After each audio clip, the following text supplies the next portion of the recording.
Hey everybody, and welcome back to Kerbal Space Program RP-0. We are going to be taking care of a bunch of Mars launches today. So we have coming off the pad right now a very early DN5 replacement. This is my futile attempts at doing something a little cinematic for this episode, but it was quickly given up on because I had to concentrate on the launch. I'm not used to flying this thing, and it will probably never fly again. Although it did work, and I think I did a build-a-sode with something very similar involved. It's basically 5 RS-25s on the core, and then 4 mixed boosters using E1s and RD-171A. But this design was a little heavy, not very cost-effective, and kind of ugly. It too is using the old style B upper stage that had not quite been optimized, and we were seeing a little bit of wiggle here on ascent, so it was a little difficult to work with, which is probably why I decided to go back and do yet another redesign and come out with the final product that we'll see go up at least once this episode. I think we saw one go up. Yeah, we definitely saw one go up last episode because it was carrying the Artemis 4. We wouldn't put a crew on something this haphazard, I suppose. Anyway, we're gonna come up here on Booster Sep in just a couple of seconds, really, and then we've got our 5 RS-25s that will be carrying us the rest of the way to orbit. My piloting being a little lackluster. Again, I blame it on my lack of familiarity with the vehicle. There's all 4 boosters are off, and we're down to 5 RS-25 DEs. We can shed the fairings, and this is our crewed Mars lander, safely nestled away in its protective fairing. It's a little bit of a different design philosophy than our last attempt at landing on Mars. It is not a reusable lander, it is still 2-stage, but we've got this cluster of 5 AJ-10 Advanced on what was supposed to be a maneuver stage to do a mid-course correction to put it on course to Mars, and maybe even do a little bit of propulsive capture, because the whole thing comes in at about 110 tons, the lander, I mean. So it's very, very, very heavy, and we're going to have to see exactly how deep into Mars atmosphere we're going to need to cut to do an aero capture. So bringing some engines with us to help aid that and kind of take the burden off that heat shield is definitely a good thing. And we are rounding out the last little bits of our core stage, about 1:42 in runtime, but of course we are viewing this in post, so it's been sped up about 4 times normal speed, so that you don't have the next 5 episodes being continuous Mars launches and talking about all the things that we're going to do. Anyway, there is atop the lander, anyway, there is a kind of a double docking port that also serves as our parachute cluster that will be ditched when we land on Mars. That also has our solar panels for in-transit, and probably the panels we will be using while we are on station at Mars. Also, there's core stage separation, and we will light up our single HG3 just for a little touch to put ourselves the rest of the way in orbit. We still have a second ignition on that, so we'll get out here and let Mech Jeb plot the maneuver for us as soon as we get the window up anyway. Create node, and we'll just focus in. That actually looks pretty good, but we do need to bring it in a little bit closer to Harmonia Station. The smallest amount of difference there in our relative inclination on Mars orbit would be for the better.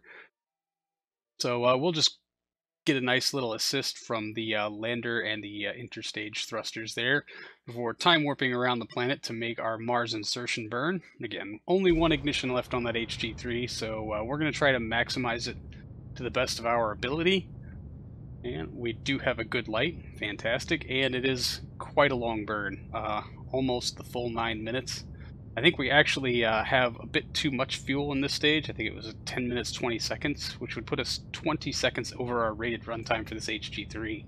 I kind of overfilled it to compensate for boil-off, figuring that even that hour spent in orbit, or even the time during launch, we are going to boil off a kind of significant amount of liquid hydrogen, because this is just a balloon cryo stage, and once it's in motion, it tends to shed a little bit. But the HG3 proving its exceptional reliability, which I guess I've just lucked out on, or have, you know, I definitely have maxed out the research potential for it. We're not getting any data points for this engine anymore, but it seemed to work. Again, I guess I should point out there's no crew on this lander. Obviously, we're going to assemble it with the station in Mars orbit, and we'll move some crew from the Artemis. Hopefully it will be successfully docked at that time anyway. I guess we'll talk more about the lander when it comes time to actually use it, but it is going to be primarily a propulsive descent, as is pretty much anything when you're landing on Mars. The atmosphere there is just way too thin to get any real benefit. You definitely can't land on parachutes alone, and I'm certainly convinced that you can't land 100 tons on Mars with just a bunch of parachutes alone, although we did bring quite a lot of them. Their role is purely secondary to those 4 lunar module descent engines. I guess I built this probably right after the first Mars landing, and thinking that throttleable engines were going to be a benefit, despite all of my practice telling me otherwise at this point. So we have switched off the HG3. We're still quite a bit away from our node, so we're just going to unlock these 4 fuel tanks, transfer some fuel from our transfer stage. Just make sure everything here is nice and topped off before we go ahead and get rid of it, and then we will decouple and try to pull ourselves away, although where that really weird pitch angle came from, I'm not entirely sure. So this is taking quite a long time, so we'll fire up one of those AJ-10s and just try to make a correction, although it's still way off point. So going to zoom back in, plot another node. We do need to correct inclination-wise by quite a lot. And toy with the nodes a little bit and try to get that periapsis and our descending node to line up as best we can, although we're still going to be fairly inaccurate with this. It's a 31.8 meter per second correction. Not the worst ever, I should have to say, but I think we will be using the AJ-10 for this just because it will take forever, and I don't know why that is going the wrong way. There we go. Now it's coming back. We've got the AJ-10 online, and it does have unlimited ignition, so I don't feel too terribly bad about just kind of pulsing the engine to deal with the correction as best I can.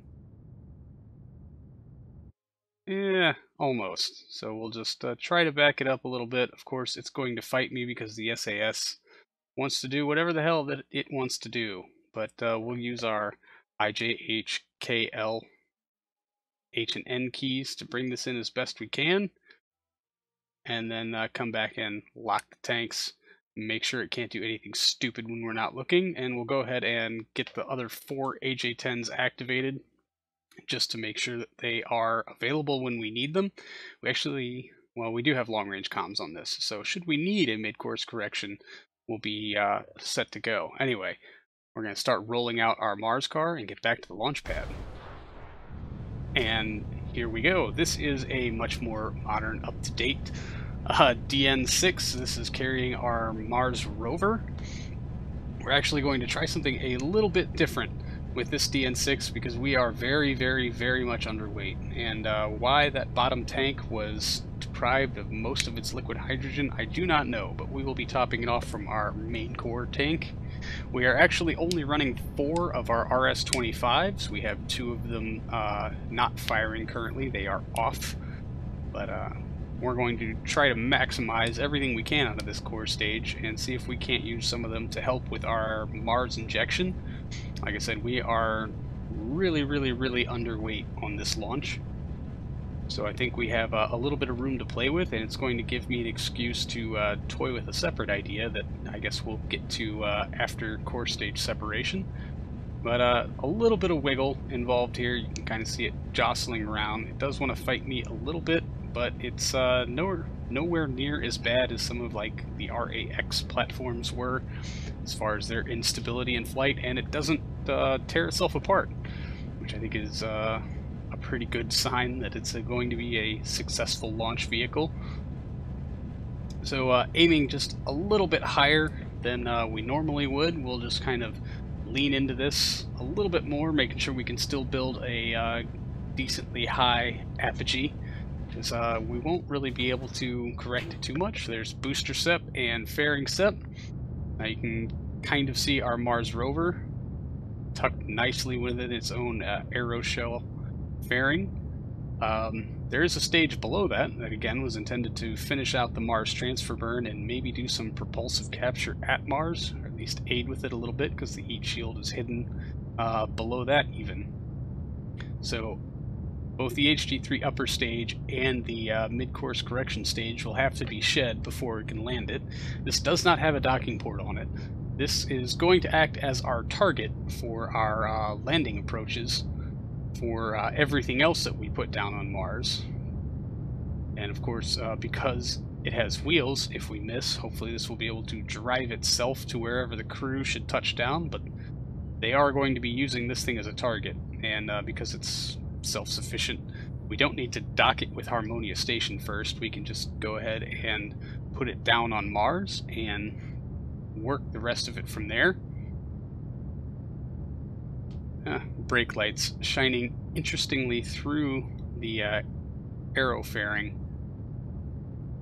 That is interesting, I guess, but I guess it also kind of illustrates to you how much of that is the landing stage versus the rover itself. It's like right up there near the middle. The rover does have its own set of engines, or rather it has a stage attached to it to help with descent into Mars atmosphere and just get it slowed down enough to where the parachutes and the airbags can do the greatest amount of good. And it's a lot lighter than anything else we've really put down, so hopefully it will work out for us. And we're coming up on main engine cutoff and orbit 313 by 229, and we still have a lot of Delta V left in this core stage. And rather than just staging it off, we're going to try to use it. That's why we had 2 engines not running from launch. Oh, now this is a method that I don't intend to use all the time. I figured, hey, why not just give it a try since we're a little underweight. The weight of this mission was actually a little weird. It was way too heavy to go up on a DN2B. It was about right to fly on the old DN5s, but I figured if we can just use that extra overhead to do a propulsive capture at Mars, then it's worth spending the extra money to put it on top of a DN6, because we'll have a lot of extra overhead. As you can see already, we've got 7.2 kilometers per second of Delta V total in our HG3 upper stage, and that's only running it for 8 minutes and 50 seconds. So it's actually been shortened just a bit from the standard B upper stage that flies on this rocket. So we actually do have a lot of extra Delta V. So we're going to toggle the 4 spent RS-25s to off, fire up our 2 fresh ones, get ourselves lined up with the node. We've got about 30 some odd minutes to kill here in time warp, so we'll just go ahead and spin ourselves around the other side of the planet. Now we're actually going to get our engines toggled. And there we go. We've got a good light on our 2 remaining HG3s. They're going to give us about a kilometer per second head start before we stage off that core and light up our HG3 upper. That's a pretty spectacular view, I have to say. Alright. 20 some odd seconds, really 5 seconds for all of you watching this. And we'll stage it off. We'll grab some quick screenies. We'll light up our HG3 and then realize that, oh, the SAS isn't on. No wonder we're wiggling around so much. And there are 2 radiators sitting on the bottom of this HG3 upper stage. That bottom tank has actually been switched to a service module type instead of a balloon cryo type, in hopes that we can preserve some of this liquid hydrogen for the very long trek to Mars. What I did forget to do, however, was add more solar panels to power said radiators.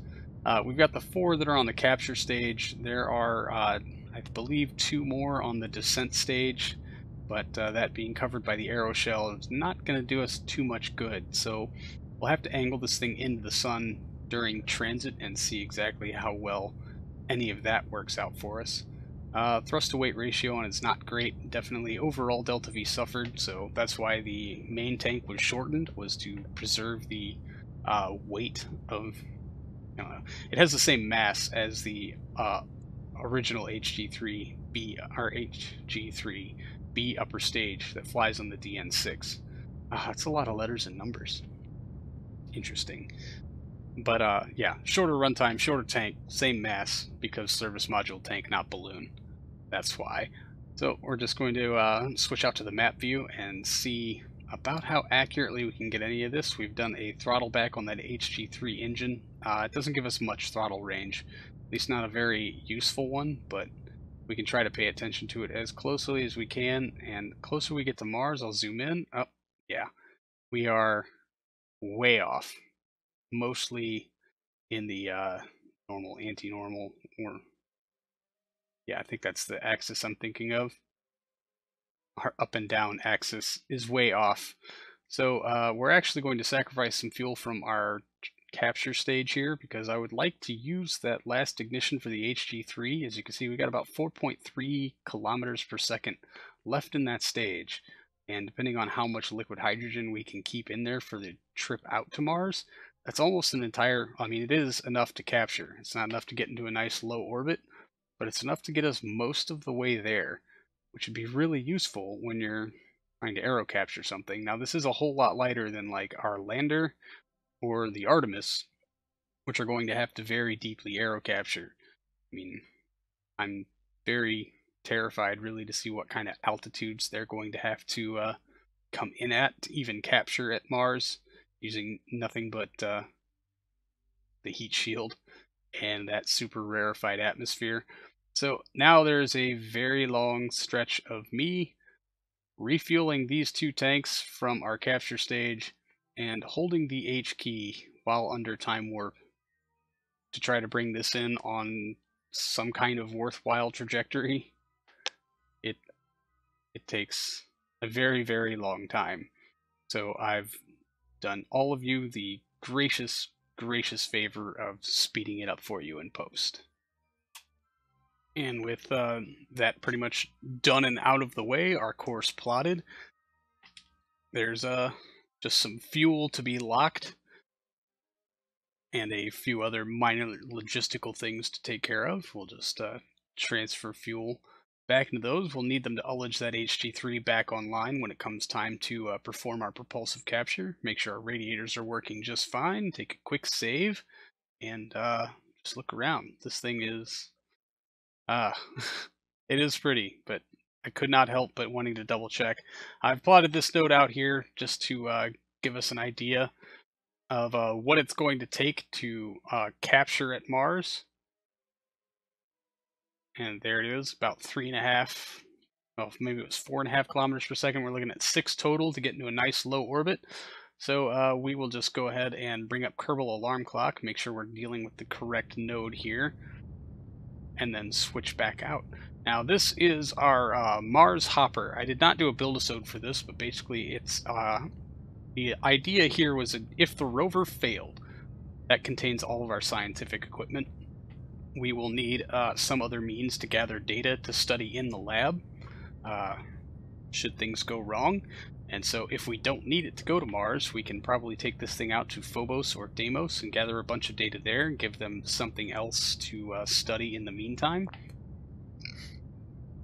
The primary goal, really, should the mission go absolutely phenomenally well, was that this would capture into Mars orbit, gathering data both in deep space, transiting, going to Mars, Mars high, Mars low, and then pilot itself around to Phobos and Deimos, maybe make quick touch-and-go landings, gathering some data there, dock back with Harmonia Station, refuel, drop off its scientific loadout, and then head down to the surface for a secondary landing, possibly in some other biome, and give the rover some destination to go to, so that maybe our crew could retrieve its data, and we're going to see if it can land on Mars and what kind of Delta V figures we're looking at.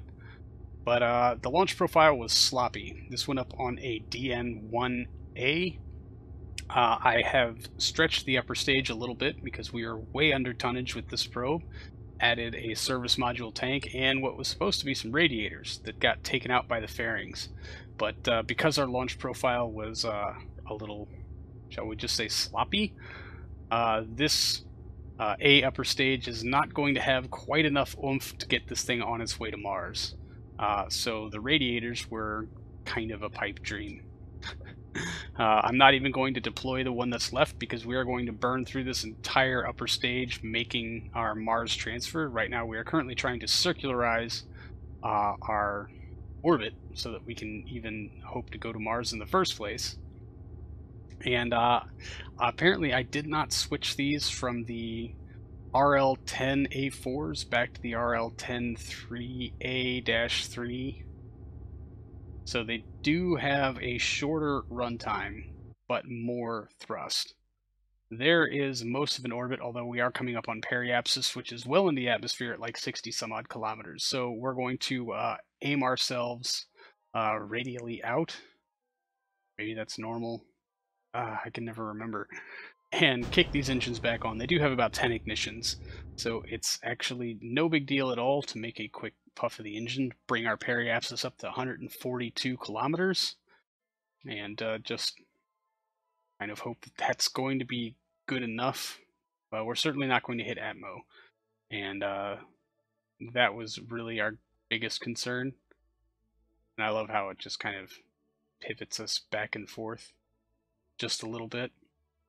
But we'll jump out, we'll target Mars, we'll have Mech Jeb plot the node. We are about 25 days outside of our Mars window now due to rollout times based on cost, because those DN6s are ridiculously expensive, and they take about 11 days to roll themselves out, which really hurts. We're actually going to be too far beyond the window to get our other supply module out to the crew this round.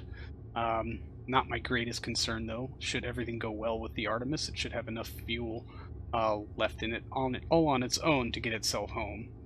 So we're just going to try to scavenge as much of the RCS propellant from this A upper stage into the probe itself, although there are lots of fuel tanks on here, and only 2 of them are pressurized. And of course, they're the large ones attached to some of our engines. The Mars Hopper has 4 Asterisk 2 engines that are going to be responsible for all of its maneuvering and such while in Mars orbit and around Mars generally. About 1.5 kilometers per second left in our A upper stage. That will get us to just right around the halfway mark of our Mars transfer burn, and then the Asterisk engines will take over from there. Of course, there is a reserve fuel tank tucked right into the heat shield of the Mars Hopper. I kind of planned for these sort of things, or at least planned for a mid-course correction, and a fuel tank up there does make a nice little bit of ballast. And then the engine failures start. Remember that runtime thing I was talking about? Our center engine went out, and then one of our left engines went out, so I turned off the engine opposite to it to maintain balance across the spacecraft, and expected those 2 engines to fail at any minute. They did not actually fail. There's some unspent liquid hydrogen, but no liquid oxygen.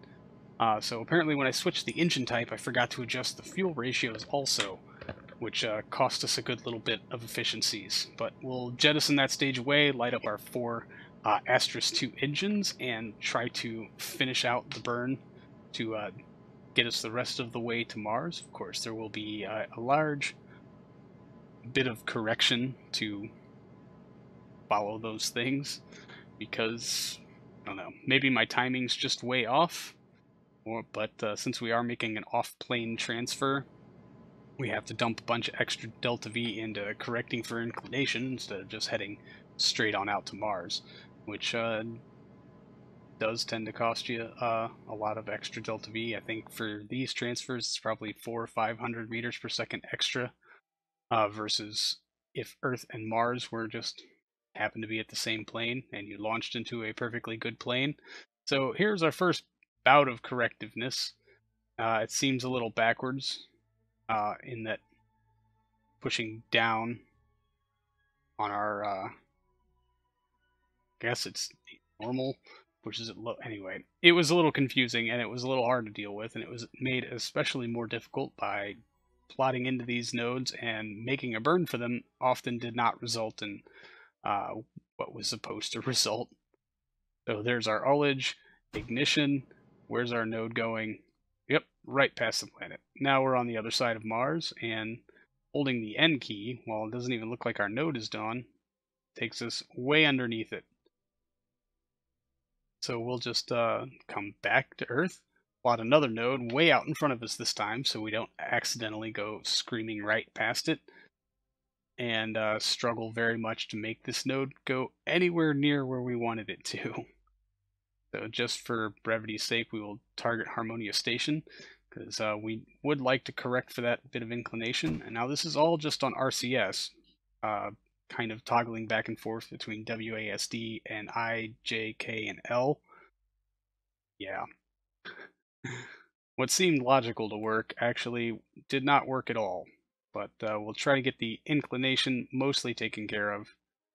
But again, we'll come back, we'll plot yet another node, because I would like some kind of hard data to look at.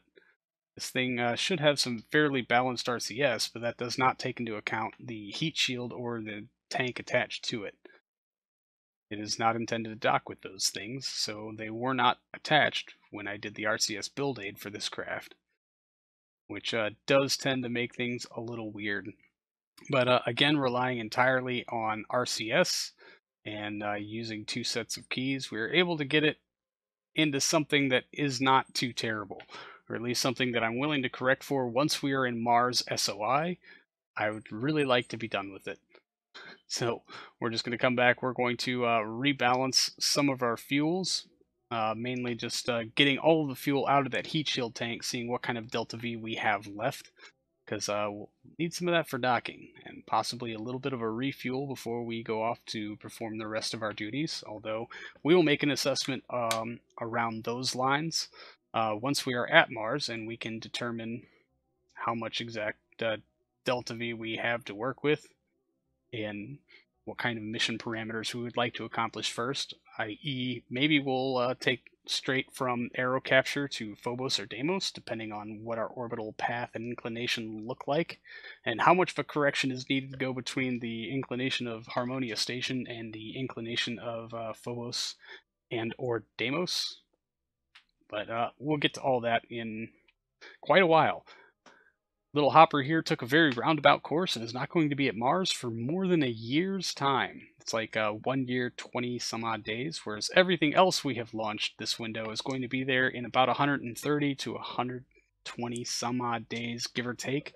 But like I said, we've been at this launch window for 30 days now, so at least it looks good, taking its sweet, sweet time. Anyway, that's going to do it for this episode, everybody. Thank you so much for hanging out. I really do appreciate it, and I will see all of you in the next one. So until then, see you later.